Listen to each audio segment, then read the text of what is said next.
What's up, YouTube? It is your boy JB, and I am here with the review for Life After Lockup. This is season 2. This is episode 46. Why do we have so many episodes? 46, episode 46 is titled Con-fessions, you guys. So without further ado, let's go ahead and just jump right into this video. Alright, you guys, so with this episode, we're going to start up with Andrea and Lamar. So with Andrea and Lamar, we see those two, they go out to dinner, and, they having a nice date. Andrea is hella annoying to me. Like, she's annoying. So, she's sitting down, and instead of her having just a good, nice, peaceful meal, she wants to bring up to Lamar, like, why don't we ever spend enough time with each other like this? Maybe it's because, one, you guys live in, he's in California right now, you've been in Utah. That could be a big issue, number one. Or number two, just the fact that you just don't have, for me, Andrea lacks a little bit of common sense, in my personal opinion. Because she also says that when Lamar was in prison, Lamar was all about her. And I'm like, okay, he was in prison. He had nowhere to go. You were his focus. You were his, you were everything to him in prison. He's out of prison. He wants to have a life. He wants to be independent. He's there for his family. He's there for you and the kids. But he also wants his independence. And I think that's what scares Andrea the most, is the fact that Lamar doesn't want to be up on her 24/7, because I'm pretty sure that's what she was hoping when he got out of prison, that, Lamar would always be right there at her beck and call, but he's not. But even like I said, he's doing for the kids, and he's there for you. So what are you tripping about? And then she's talking about, she's tired of going to bed alone. Well, whose fault is that? You have your husband right there in Utah with you, but yet instead you going in your room and closing the door, and then you went to a sex store in last week's episode, bought some toys that he's not gonna be able to use on you. Like, Andrea, make that shit make sense, because none of it makes sense. And Lamar had a great thing that he said to her. She is ungrateful, and I can absolutely see that she's ungrateful. Then, she wants to bring up the fact that maybe they should get a divorce. Maybe you should get a divorce. It feels like, to me, with her bringing that up, that's something that you've been thinking about for quite some time. Like, because she's talking about they need to figure out where they're going to live. Okay, that's fine. You should have figured this out a long time ago. When he told you that he could not parole to Utah, you should have figured out, okay, if he can't parole to Utah, maybe it wouldn't be bad to live in LA. We don't have to live in, wherever I don't know where he is. You can go to a nice spot in LA that's away from the crime and the drugs and everything. Andrea's just irritating this shit to me. But let's move on from Andrea and Lamar. Alright, so let's move over to Brittany and Marcelino. So in this episode, Brittany returns home to Marcelino. She found some information about her case. Now, it is sealed because, one, she was a juvenile, and then it dealt with minors. So she's not able to find a whole lot of information on the case. And then, Marcelino, he just doesn't want to go through this whole thing, because they're going to have to spend out so much money on bills to the lawyer. And my thing with Marcelino is, if the poker thing is not working out for you right now, my buddy, why don't you go get a job, a 9-to-5 job? I mean, a lot of us have 9-to-5 jobs that we don't necessarily want to work, but we work them because of what? We have bills to pay. So maybe you should just go out there and just get a 9-to-5. Nothing is wrong with that, because poker is a game of chance. And you have kids. You got 3 kids. You got 2 kids and 1 on the way. So you're going to have 3 mouths to feed on top of you and Brittany. Get a fucking job. Get a job, Marcelino. So she told him, like I said, she told him that she found out some information, but it's going to be kind of hard for her.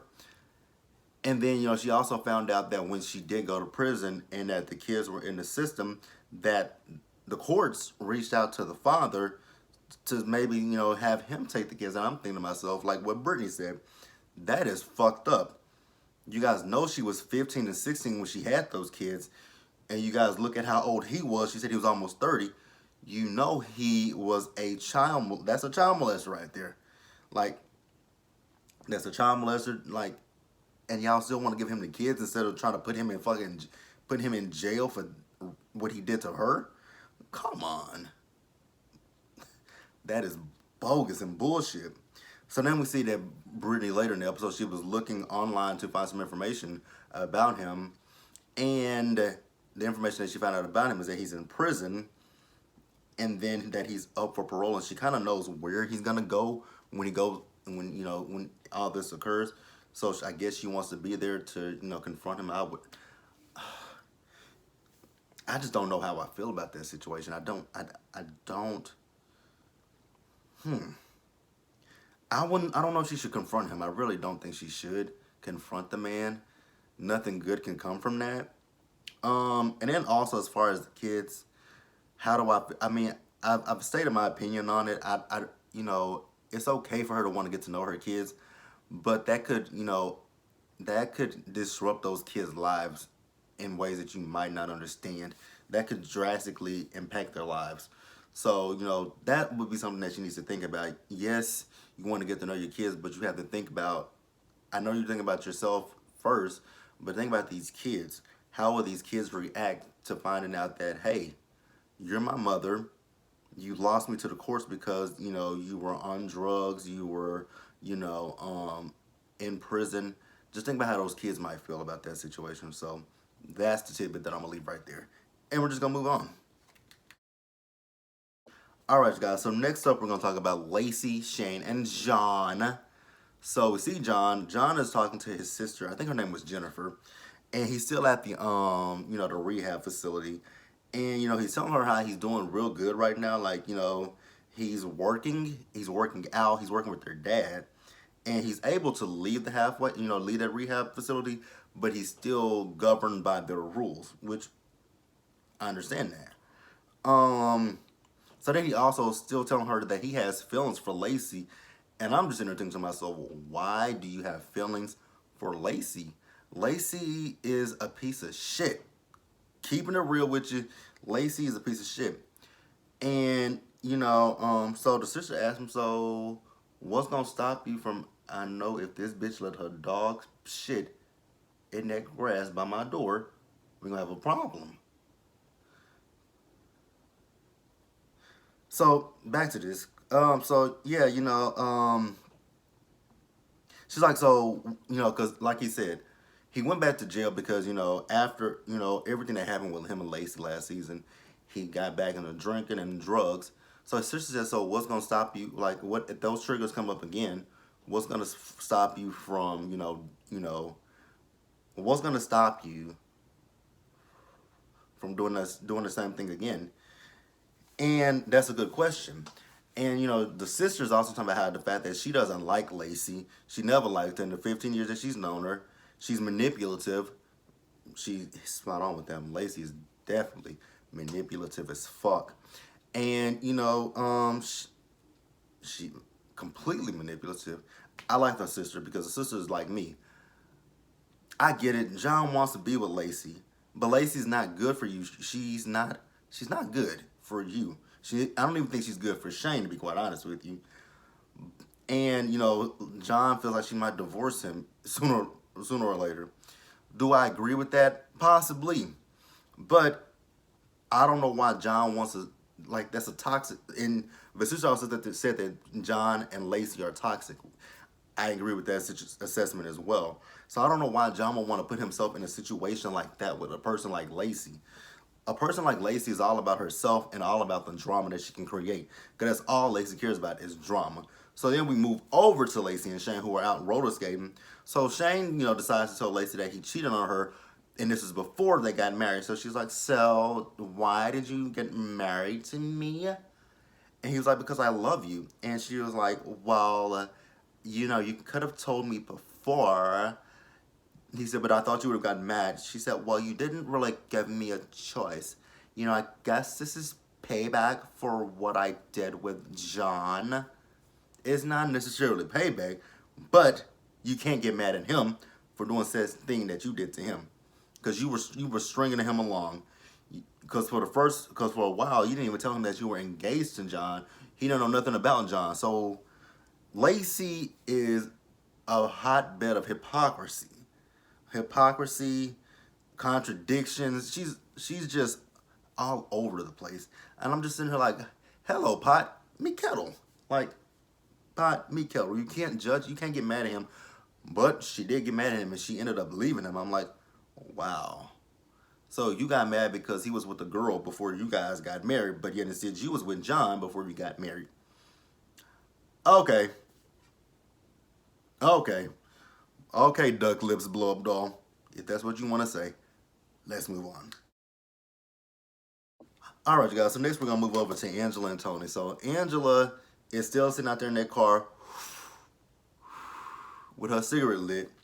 Angela's a hotbed of stupid. Like she's a different breed of stupid. Like it looks like you live in a country area. So I don't know how he didn't see your car, but you know I'm just gonna play along with Angela's brain, not my brain, Angela's. But we do see Angela. She eventually goes into the house. She hops in the bed with Tony. The next morning she's getting ready. She's brushing her hair. She and her dingy looking scrubs, and she he says, "I thought you were staying with Donna Faye last night." She says, what did she say to him? Oh, Tony, I was outside last night and I was making sure that you didn't do anything that put you back in prison. Because if you go back to prison, Tony, I am done. I'm done, Tony. Like, I'm just going to be done. So I sat at the edge of the driveway and I just made sure that you were doing what you said you were doing. And you were doing just that, Tony. So he's like, man, you know what? This is a lot for me, Angela. Like, you don't trust me? No, she doesn't trust you. She should leave you, but she's going all out of the way. He says, and he said this is a lot for me. She says, how is this a lot for you, Tony? You were in jail for 5 years, Tony. You were in jail. Someone told you what to do. Here, you have stability and you have a little bit of freedom. The bills are paid, Tony. Well, the bills were paid in prison too, Angela, because he had lights, he had water, and he had food. So all the bills were paid in prison. Might not have been adequate, but he had, it was there. But yes, you have just a little bit of freedom, Tony. Damn, just follow a few damn rules, Tony. Damn. Angela, let's have a little bit of a conversation here, sis. So, did you listen to any of the words that you just said to him? The man was in prison. Someone told him what to do. So someone told him when to eat, when to shower, when to sleep, when to brush his teeth, when to do everything. Here you are telling him what again? You're telling him what to do. Now, you're not telling him when he eats or showers or, take a piss, any of that stuff, but you're still governing what he does. So he, in a sense, he's still in what? He's still in prison. Because he has to follow whose rules? Your rules. Didn't you say last week that you were the new warden? So yeah, Angela, you're an idiot. Through and through. A complete goddamn idiot. So then we see a scene, it was that little 15-second blurb that they showed. So we saw Tony and Angela in the car with each other. They both smoking cigarettes. I'm like, that car has got to smell horribly bad. So, I was looking at them. I'm like, oh, wow. Angela and Tony's tits are about the same size. Because, Tony's titties, they sit off to the side like Angela's. But Angela has a bra on to push hers together. But Tony's they just hang and plop to the side. I was just like, oh. So what Angela and Tony are doing is they're going to go meet with Brother Joey, who, they're looking to him for guidance. I'm like, oh my God, are we really doing this? Angela, if you got to go through all of this, with Tony and you guys are not even what? You're not married yet? You got a problem. So, on WeTV, please do me this big favor. Stop showing Angela and Tony kissing and stop showing me scenes of them talking about having sex. Because Angela said, the prostitutes, that was before Tony and I even had sex with each other. Whatever, Angela, if that's what you gotta tell yourself, whatever. But, Brother Joey, he told Tony to tell him about himself. Well, I just got out of prison. Oh, you just got out of prison. I'm like, Angela, you forgot to mention to the man that your boy here just got out of prison. So then they go down the line of what is going on in their relationship. Tony said he was messing with women. Angela, however, says, when I was going through his phone, it appears that they were prostitutes. So brother Joey was like, so were they actually prostitutes? They never answered the question about were they actually prostitutes. And, then Tony goes on and down about how, he was abused by his father when he was a kid. He talked about how his father cheated on his mother, so he looked at that and thought it was the right thing to do. Well, Tony, as you got older, you should have learned right from wrong. But I'm assuming you didn't. So I'm going to blame your mother and your father for that situation. So that's about it with Tony and Angela. So let's just move over to the bullshit that is Michael, Megan, and Sarah. All right, you guys. So now let's move over to Michael, Megan, and Sarah. Which technically it was just Michael, Sarah, and Maria. But we're going to get into Maria in just a few minutes. So this episode basically picked up where last week's episode left off, which was with Sarah asking Michael, was Megan the girl that he was in New York with? No. So he never answered that question. So they got into a big argument about that.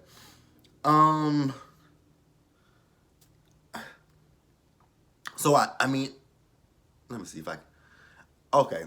So let me just break this down. So I do agree with Sarah wanting to know who Michael is in New York with, but the way that Sarah is coming at Michael, it begs the question, are you mad because he's in New York with another woman?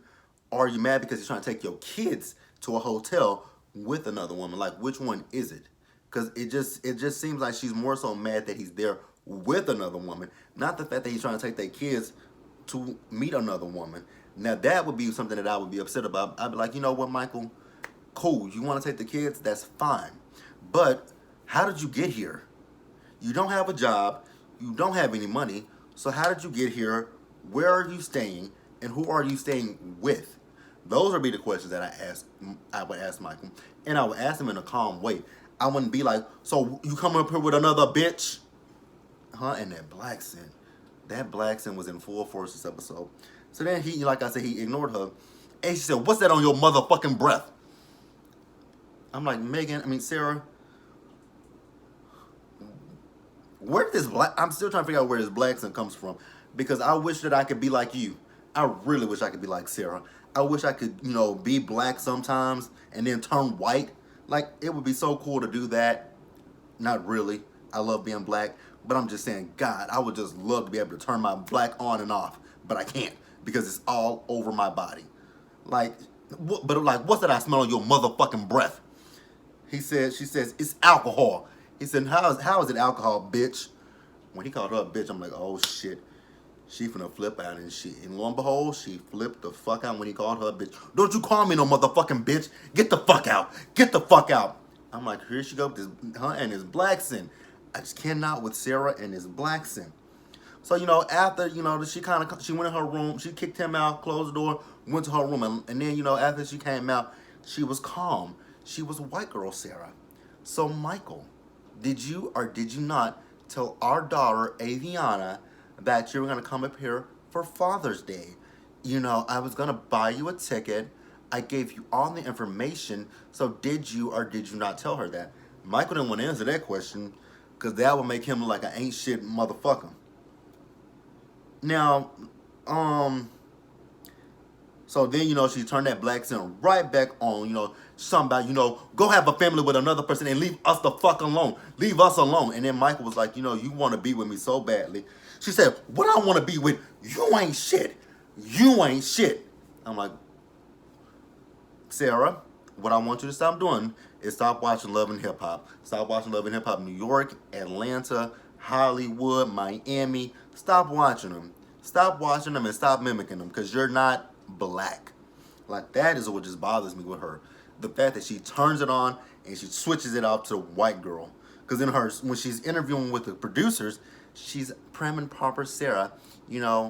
I just want Michael to be a father to our daughters. And, I want him to be in their lives.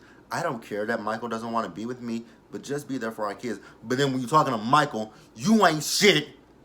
I smell what's under your motherfucking breath. Like, that shit, that's what annoys me to no avail.